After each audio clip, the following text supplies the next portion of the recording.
chosen for his beauty, not his strength, not his wit, not his will. Just beauty. And that one trait condemned him to a life he never chose, in a palace that smelled of incense, power, and fear. This is not a story about royalty. It's about the boys who were harvested, inspected, and reprogrammed, all for the pleasure of emperors and kings. Their beauty was their curse. And their suffering was systematic.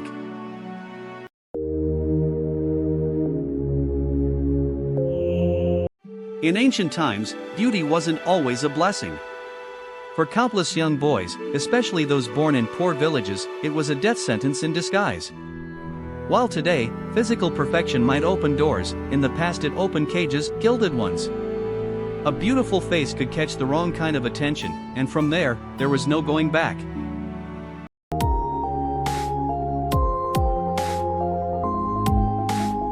At dawn, when the streets were still quiet, they came. Imperial selection parties, not raiders, not bandits, professionals. Experts in human evaluation, trained to identify and extract the most beautiful boys from rural populations. Their methods were cold. Their gaze was calculating. For families, it was like watching their son be auctioned off even if no coin exchanged hands.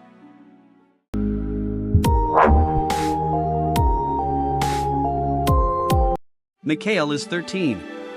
His features are soft, symmetrical, perfect. To the selector, he's a prize.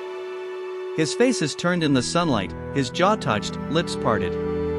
Even his teeth are graded like fine pearls. His mother watches silently, held back by guards. It's over before Mikhail even realizes what's been taken from him.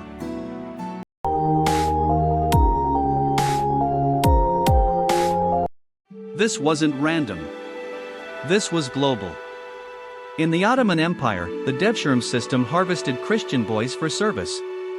In China, eunuch administrators sought jade-skinned boys with autumn water eyes. In Byzantium, the ideal was sculptural, drawn from Greek aesthetics. Every empire had its own method, but the outcome was the same. Boys became currency.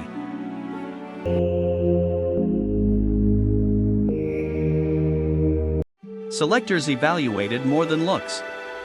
Voice tone, posture, skin elasticity, hair texture, pain tolerance, even scent compatibility with perfumes. Every attribute was judged by how well it could serve the desires of elite masters.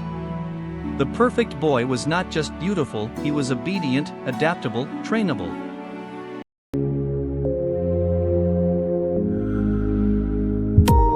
In the bowels of the palace, the inspection chamber waits. 14-year-old Ahmad stands naked under flickering lamps. One by one, boys are examined like livestock. Teeth, muscles, scars, emotions, all catalogued. Ahmad whispers his fears. The examiner smiles. Good. This can be redirected toward loyalty.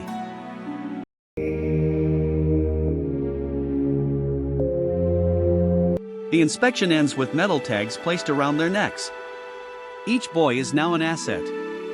A number. His past is erased. His training begins. Some will serve emperors directly. Others will entertain or please lower-ranked courtiers.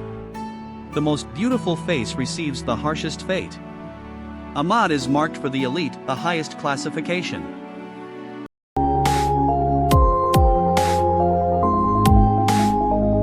Every detail is recorded: measurements, temperament, response to pain. Folders are filled. Charts drawn. This was not chaos.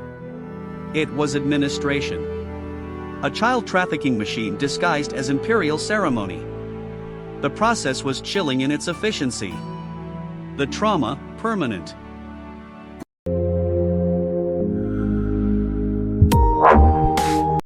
These weren't isolated incidents. They were part of a global, intergenerational pattern of sexual exploitation, masked by culture and courtly refinement. The psychological scars carried by these boys are etched into the historical silence. But the records remain parchment proof of a system that saw children not as people, but as tools. Tools to be broken. Beautified. Used.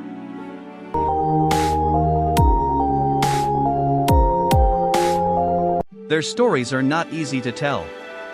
But they are necessary. Because the past doesn't stay in the past, not when systems of exploitation still exist today in different forms. Understanding the machinery of historical abuse gives us the insight to dismantle its modern echoes. And perhaps, to finally honor the forgotten children. Who were beautiful, and for that, were broken.